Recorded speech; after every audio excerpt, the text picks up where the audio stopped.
कभी कभी जिंदगी की सबसे खूबसूरत यादें कुछ पन्नों में छुपी होती हैं, जहां हर चिट्ठी एक कहानी कहती है और हर स्टेशन एक मुलाकात। आज सुनिए स्टेशन नंबर 9 की चिट्ठियां, एक ऐसी कहानी जो हर मंगलवार की खामोशी में बसती है। आप देख रहे हैं कल की कलम से।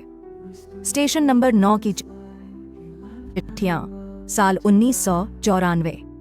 मध्य प्रदेश का इटारसी रेलवे जंक्शन, जो भारत के सबसे व्यस्त जंक्शनों में से एक माना जाता है, दिन रात धुआं छोड़ती ट्रेनों, स्टीमर चाय और अनगिनत यात्रियों की हलचल से गूंजता रहता था। यहाँ एक कॉलोनी थी, रेलवे के कर्मचारियों और उनके परिवारों की दुनिया, जहाँ हर घर की दीवारें एक सी सीमेंट की, पर सपने अलग अलग रंगों के होते थे। उसी कॉलोनी की एक लाइन में एक घर था, नंबर 27। सफेद रंग की दीवारें, सामने तुलसी का चौरा और पहली मंजिल पर खुलती एक छोटी सी बालकनी जो सीधे प्लेटफॉर्म नंबर 9 की तरफ देखती थी। उस बालकनी में हर सुबह एक लड़की बैठती थी, सफेद सलवार कुर्ता, पतले फ्रेम का चश्मा, हाथ में कोई किताब या डायरी और चेहरा जैसे किसी भूली बिसरी कविता का पहला शेर। उसका नाम था अन्वी श्रीवास्तव। अन्वी स्टेशन मास्टर विनीत श्रीवास्तव की इकलौती बेटी थी। पढ़ाई में अच्छी थी, लेकिन उसमें जो सबसे गहरी बात थी वो उसका सोचने का ढंग था। वो देखने में साधारण थी, मगर सोच में बेमिसाल। किसी से ज्यादा नहीं बोलती थी, पर जब बोलती तो हर बात में जैसे एक किस्सा छुपा होता। उसकी दुनिया चाय के कप, रेल की सीटी और पुरानी चिट्ठियों की स्याही में घुली हुई थी। हर सुबह जब प्लेटफॉर्म पर पहली पैसेंजर ट्रेन सीटी बजाकर जाती तो अन्वी बालकनी में बैठती, कानों में रेडियो की धीमी आवाज और हाथों में स्केच पेन। वो स्टेशन की चहल पहल को देखती और अपनी डायरी में एक पन्ना भर देती यात्रियों की शक्लें, उनके हाव भाव, स्टेशन पर खड़े पान वाले की ऊब, कुल्ली के माथे से बहता पसीना या किसी अधेड़ उम्र के व्यक्ति का अकेला बैठना, सब उसके लिए कल्पनाओं का संसार थे। इसी बालकनी में एक दिन कुछ अलग हुआ। उस दिन मंगलवार था। सुबह हल्की धूप थी, हवा में जुलाई की नमी थी और प्लेटफॉर्म पर ट्रेन कुछ देरी से आई थी। अन्वी हमेशा की तरह बालकनी में बैठी थी, जब अचानक कुछ उड़ा उड़ा सा उसके पास आ गिरा, एक छोटा सा पीला लिफाफा। सामान्य सा, धूल लगा, किनारे से थोड़ा फटा हुआ। उस पर कोई पता नहीं, कोई नाम नहीं, कुछ भी नहीं, केवल लिफाफा। अन्वी ने झिझकते हुए उठाया, खोलकर देखा। उसमें एक कागज था, हल्की नीली स्याही में टेढ़ी मेढ़ी लिखावट। कुछ रिश्ते नाम नहीं चाहते, बस एक समझ चाहिए, बस इतना ही। अन्वी थोड़ी देर तक चुपचाप उसे देखती रही। उसकी समझ में नहीं आया ये किसने भेजा, क्यों भेजा, और सबसे जरूरी क्यों मंगलवार को ही। शायद कोई शरारत, शायद कोई भूल, पर फिर ऐसा क्या कि उसकी ही बालकनी में गिरा। पर उसने उस चिट्ठी को अपनी डायरी के बीच में रख दिया, बिना कोई सवाल पूछे। अगले मंगलवार फिर आया और ठीक उसी तरह वही उड़ता हुआ लिफाफा, वही स्याही और एक नया वाक्य। कभी कभी खामोशी भी बहुत कुछ कह देती है, अगर कोई उसे सुन सके। इस बार अन्वी मुस्कुराई।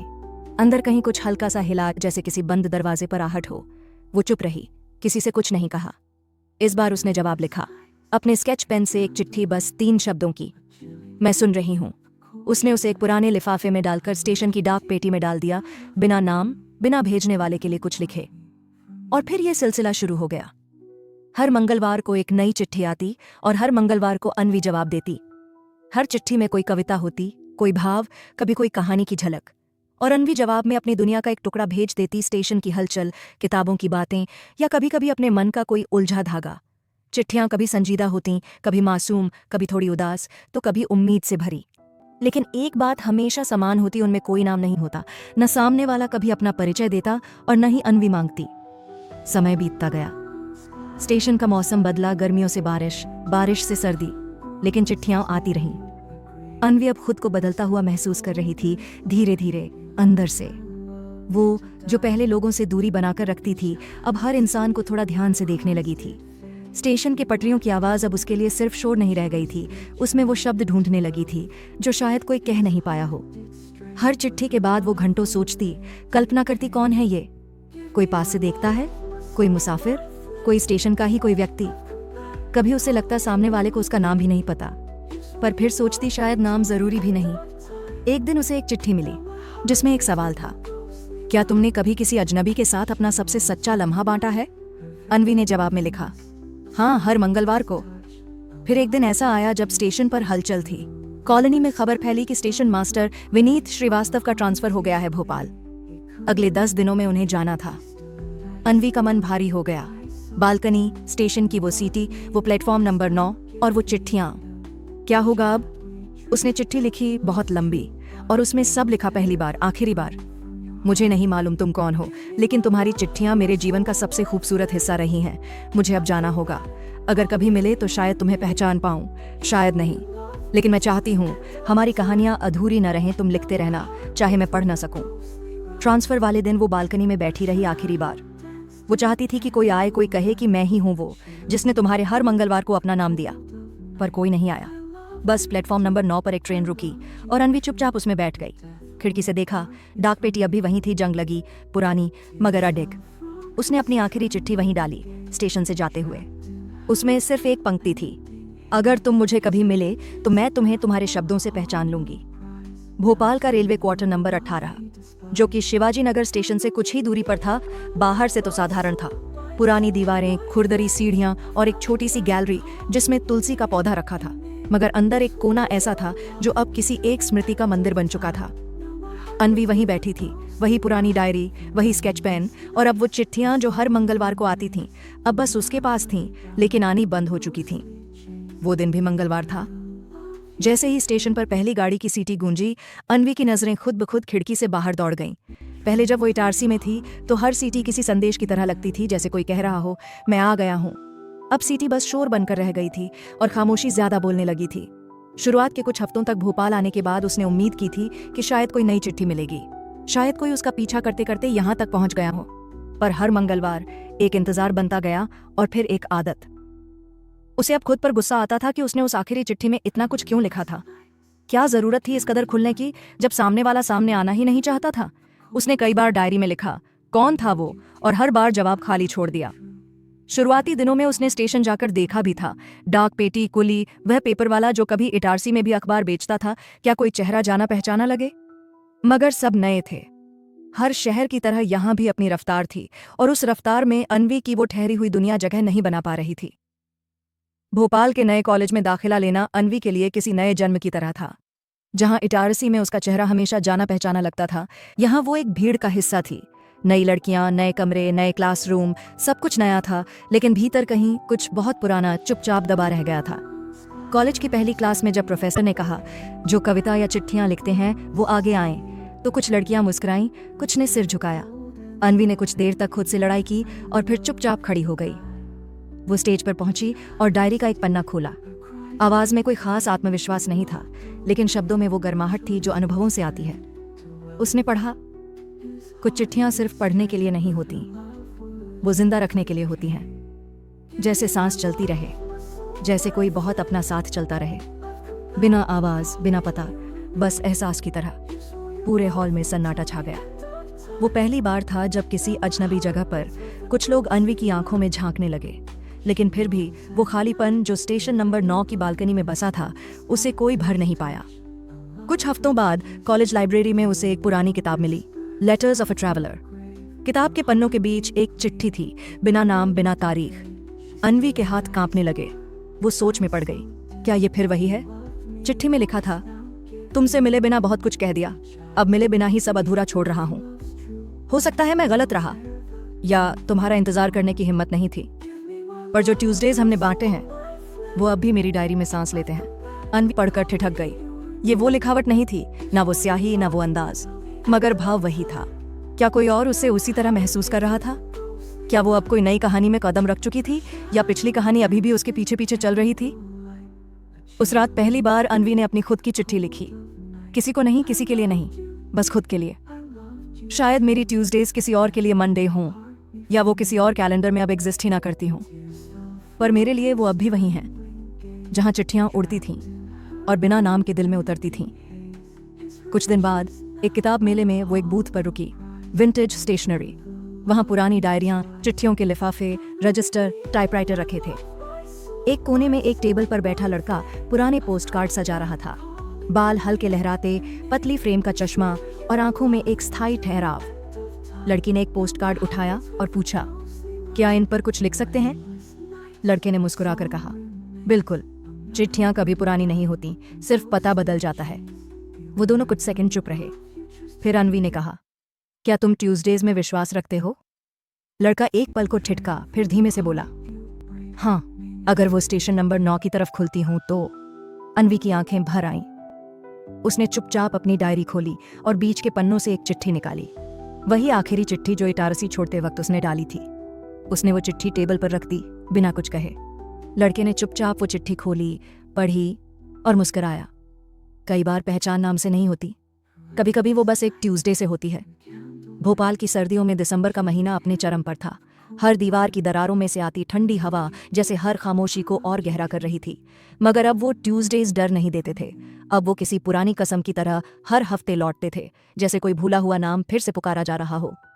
कॉलेज की लाइब्रेरी में अब अन्वी की आदत हो गई थी एक ही कोने में बैठने की।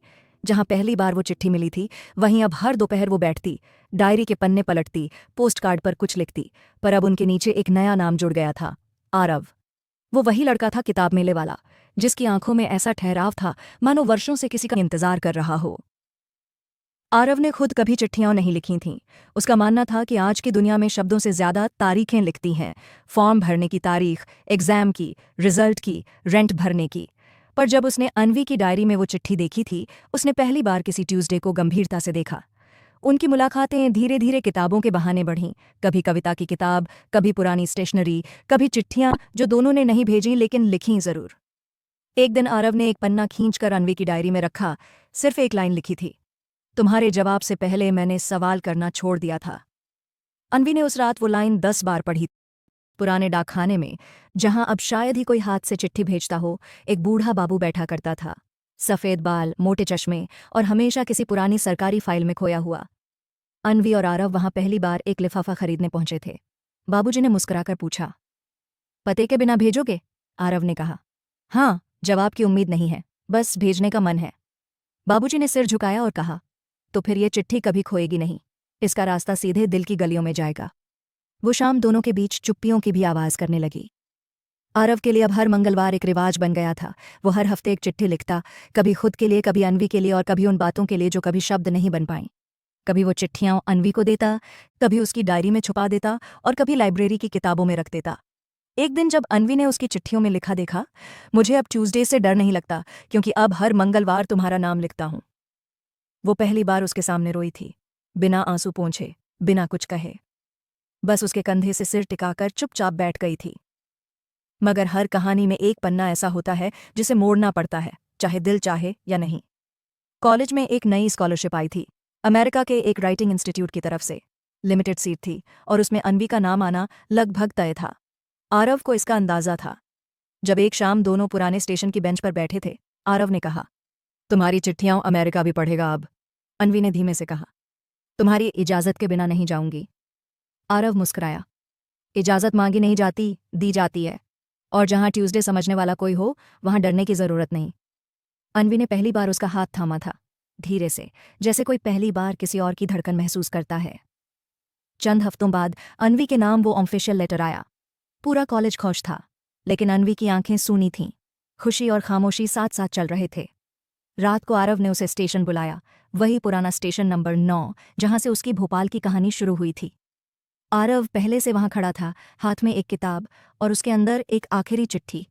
अन्वी ने पूछा, ये क्या है? आरव ने चुपचाप कहा, जवाब।